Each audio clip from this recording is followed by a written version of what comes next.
Welcome or welcome back to What Heather Did. I'm going to go ahead and start with this is not my usual content. This is not furniture. This is not building. It's clothes. It's upcycling clothes. And I wasn't going to share it because, it's not my normal content. And I was like, I should stick with what I normally do. And I was like, whatever. My channel is called What Heather Did, and I did this. So I'm going to share it because I want to, and it's my channel, and I get to make those decisions.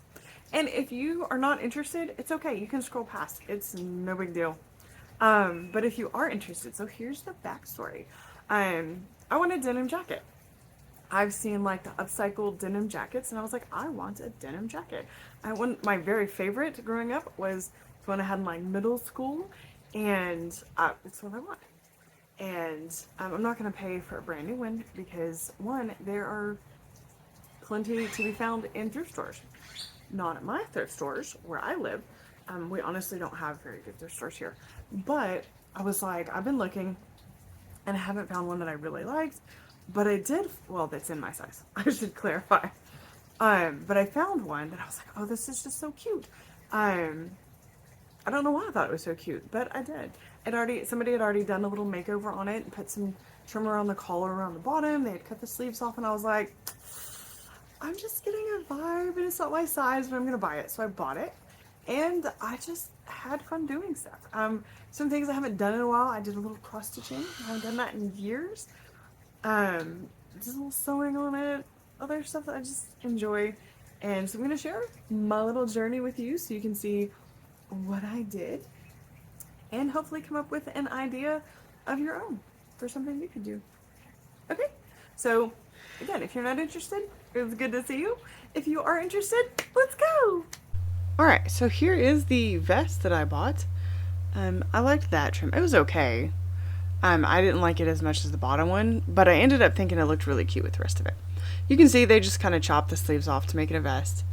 And I loved this. This is probably why I bought it, despite the fact that it didn't fit me. But I was like, I have plans. I can do something with this. But it reminded me of Daisies. So I decided to cross-stitch some Daisies. I haven't cross-stitched in years, but I love cross-stitching. This is waist canvas.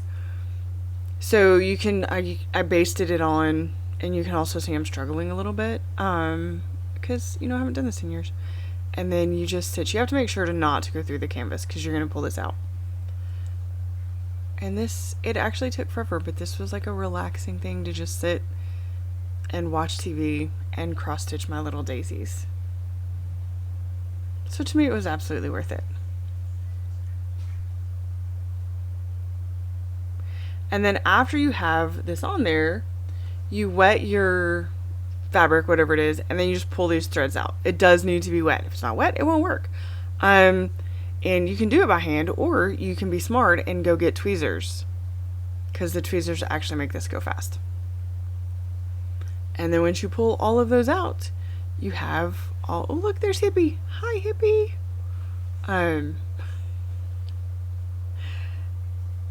I skipped ahead. I forgot how long this was. And you have little daisies. Look! I love it. Also, I don't know if you can hear it, but it is storming like crazy. So there's thunder and stuff in the background. And it's pouring rain, which is great. So I decided I was going to distress the back a little bit more. And I wanted like the big section in the middle, so it's kind of sketching, just curves. And then I just started cutting. See, I just cut strips. And then I was like, hey, I should probably have a fabric on the back to stabilize that, as it rips. So that's what I'm doing here. Also, I forgot to put my presser foot down, so it just kind of went nowhere. It's fine. It's fine. It was a little bit of a struggle. I'm 100% struggling with how to use my sewing machine at this moment. But it's fine. And I'm using a denim colored fabric, and I'm stitching along that seam, and I just went all the way around it. And then I also went around where I'd cut so that it wouldn't actually continue to get any bigger. Like the hole wouldn't get any bigger. So it's like trying to stabilize that. It's fine. Everything's fine, honestly. But I just went all the way around that big center seam to make sure the fabric is completely attached. And then I cut off the excess.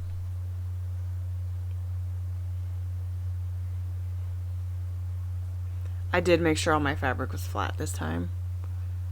Just because, you know. And then you can kind of see the stitches where I went around it. So here's what you do to distress this, and it takes for flipping ever. You kind of pull the white threads out a little bit to loosen those, and then you start pulling the blue threads one by one. Yep, one by one.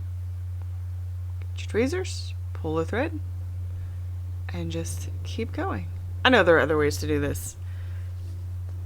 So I just put on a show. It might have been Buffy the Vampire Slayer.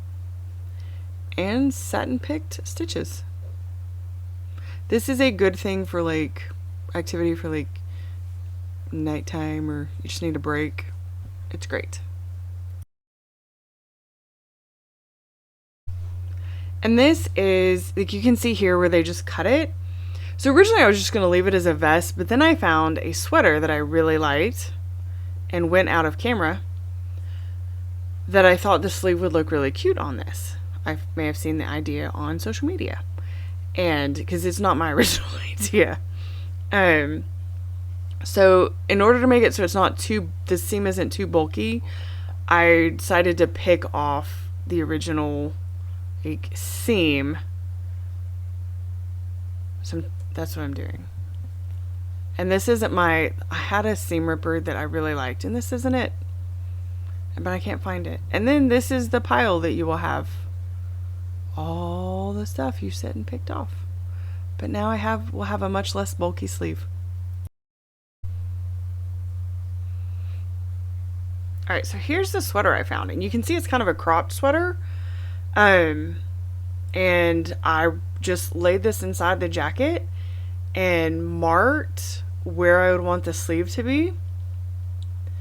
And then I cut it off and folded it over and marked the other one and cut that off. And don't worry, the rest of this does not go to waste.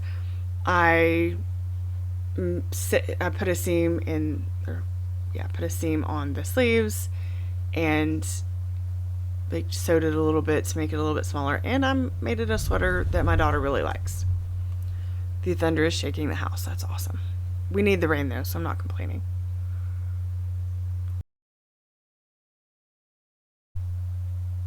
And then I just laid it in the jacket and set it where I want it, and I'll get it all clipped together. I was using clips instead of pins for this part.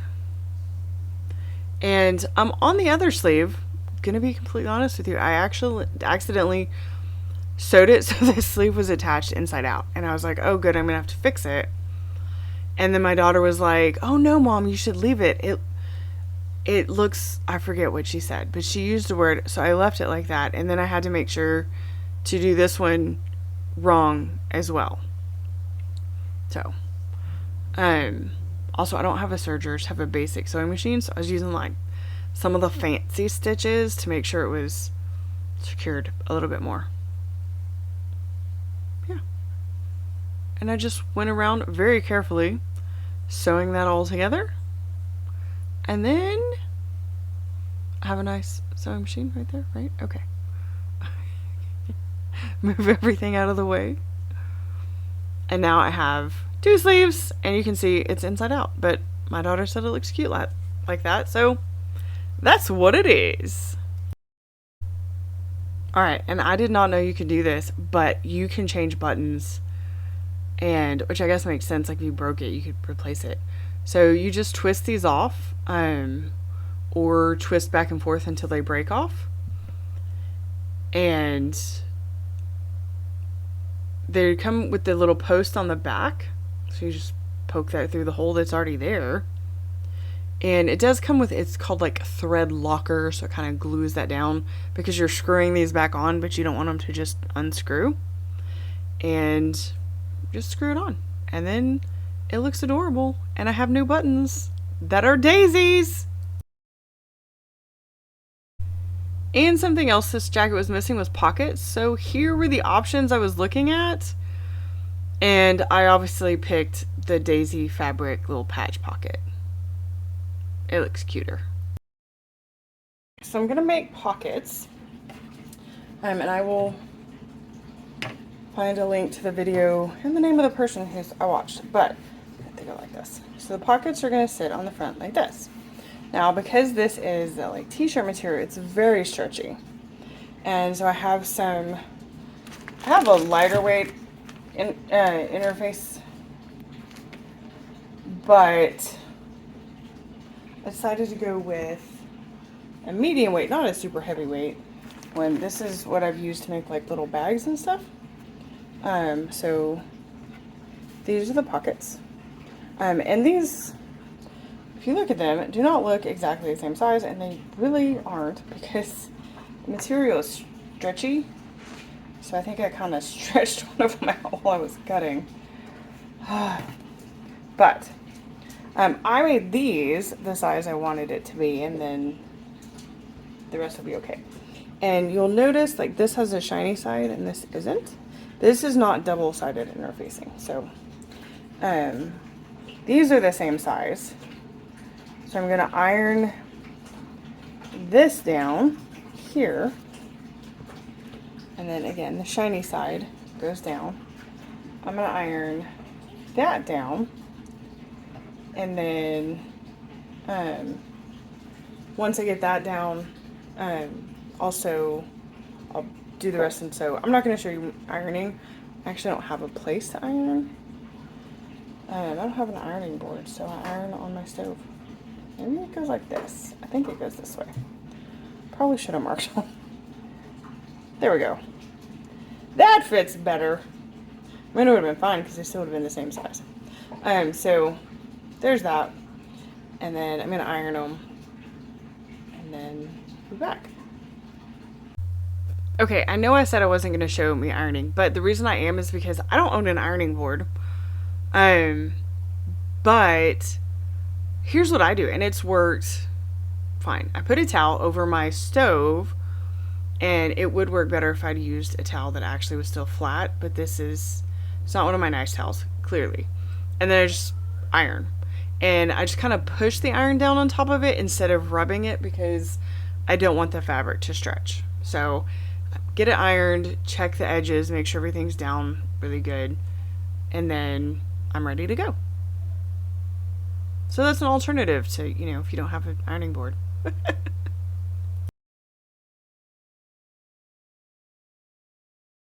Alright, now we're back. And that was my test piece, because you got to test your tension on your sewing machine to make sure it's good.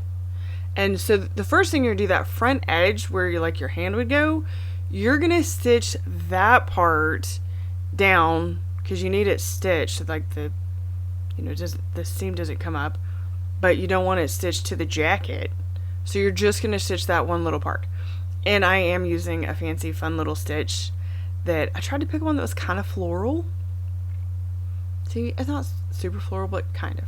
And I am using a bright yellow thread because it needed a bright yellow thread. Everything on this is bright yellow. Oh, look, you can also see on the top pockets, I did a little bit of embroidery floss around the pockets because I thought it was sunshiny and fun. So here I am actually pinning it down to the jacket exactly where I want it. And I lined it up with the seam and then lined it up with part of the edge of the jacket so that way it would match on both sides. And I absolutely take a picture of my machine settings so I can remember what I had it set to. And then I just went around the pockets very slowly because I was absolutely afraid I was going to mess this up. Okay, and then when you are attaching, normally you would put dangly trim like that on last. So what you got to do is make sure that that's all out of the way. And I didn't on the other pocket. I kept swooping on this one and making sure it wasn't underneath the, I didn't on the other side, so part of it got sewed to the underside of the pocket. It's fine. It's fine. It's just one little one. It's fine. It's all fine. Okay, but really, that was all I have left. Are you ready to see what it looks like? Okay. spin for me. Show me the back. Ooh. Ooh. Okay, hang on. I'm going to get some details. I'm going to get... Ooh, look at the details. And your hair's in the way. No, you're fine. Okay, spin around. Slowly look at these pockets. Put your hand in the pocket for me. Perfect. All right, now some up close shots of the sleeve. I distressed a few more places, and as it gets washed, it'll get more distressed. You can also see I added some fabric in the back to cover up my stitches, but also because it's pretty. And this is where I sewed that one down. I would love to hear what you think about this jacket. And since it doesn't fit me, it is available on my Etsy shop if you're interested. And thank you for watching my unusual content. And stay tuned to find out what Heather does next time.